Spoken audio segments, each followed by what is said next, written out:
the Greek financial crisis. It was a moment that absolutely rocked Europe. But now, more than a decade later, the big question is still hanging in the air. Who is actually to blame for it all? You know, the common answer you always hear is to just blame Greece. But honestly, that's way too simple. The real story here isn't about one broken link in a chain. It's about a massive, catastrophic chain reaction that exposed some really deep flaws in the entire European project.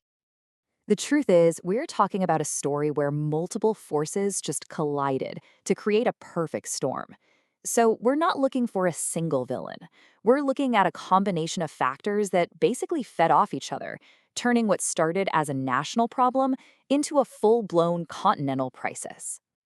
Okay, so our investigation is going to start inside Greece, where the very first signs of the storm were brewing, mostly out of sight from the rest of the world. For years, Greece had been struggling with some long-standing problems. We're talking about really weak tax collection, a massive public sector, and to hide the real scale of its debt, it was using some pretty complex accounting tricks. These so-called invisible deficits were basically a ticking time bomb just waiting to go off. Now, here's where things get really fascinating. Being part of the Eurozone actually made these domestic problems way harder to fix. See, before the euro, if a country got into trouble, it could just devalue its currency. That would make its exports cheaper and help it get back on its feet.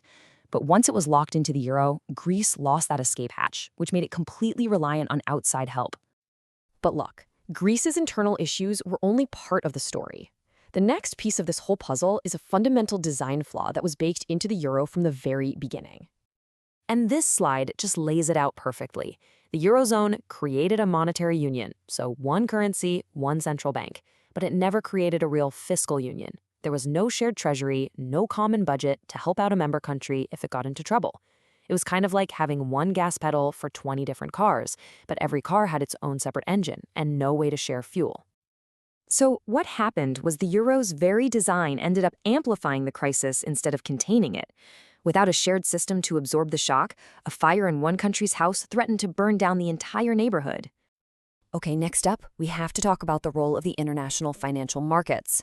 If Greece's internal problems were the kindling and the euro's design was the faulty wiring, then the market was like an accelerant just poured right on the flames. What happened was this incredibly dangerous downward spiral. Credit rating agencies started downgrading Greek debt. That, of course, spoke to investors, who then demanded way higher interest rates to lend money to Greece. But those higher rates made the debt impossible to pay back, which increased the risk of default, which, you guessed it, led to even more downgrades. It was just a vicious, vicious cycle.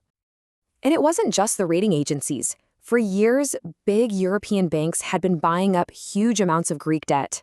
Why? Well, they were tempted by the higher profits and basically chose to ignore the risks. This herd mentality meant that when the panic finally hit, it spread like wildfire through the entire European banking system.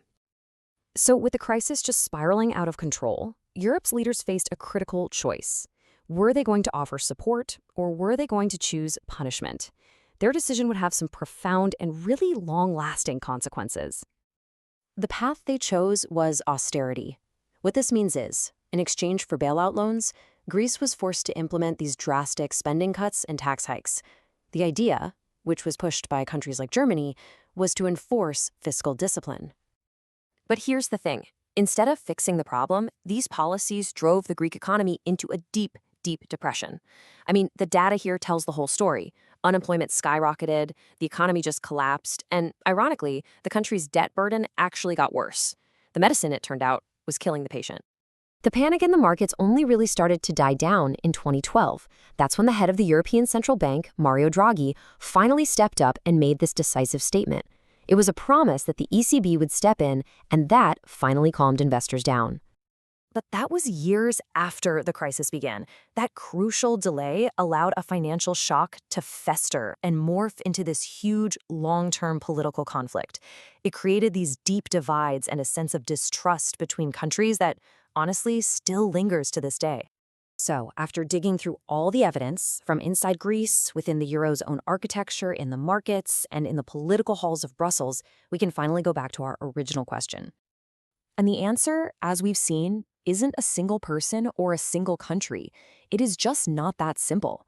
The real culprit is the destructive way that four key forces all interacted with each other. Let's just put it all together. Greek mismanagement lit the match. The flawed design of the Eurozone was like a pile of dry kindling, just waiting for a spark. The financial markets came along and poured gasoline all over it. And then finally, the political choice of severe, delayed austerity, that made sure the entire structure would burn. Each one of these factors made the others worse. So why does a financial crisis from over a decade ago still matter so much today? Well, because the fault lines it exposed are definitely still there, and it offers a really powerful lesson about the complex systems that we all live in. You see, the damage wasn't just economic. It was a profound blow to the political trust that holds unions like this together. This feeling of North versus South, of creditors versus debtors, it completely shattered the idea of European solidarity and fueled the rise of anti-EU movements, arguably contributing to huge events like Brexit. And this is the key takeaway for all of us. You can have a brilliantly designed system on paper, but without the political will to make it work in a crisis, it will fail. And on the flip side, you can have all the political will in the world, but if the system itself is fundamentally flawed, you're really just delaying the inevitable. It's a question that is absolutely worth asking. Because whether you're looking at international alliances, your own national government, or even the company you work for, the lessons of the Greek crisis about hidden debts, flawed structures, and the very real human cost of political choices are still incredibly relevant everywhere today.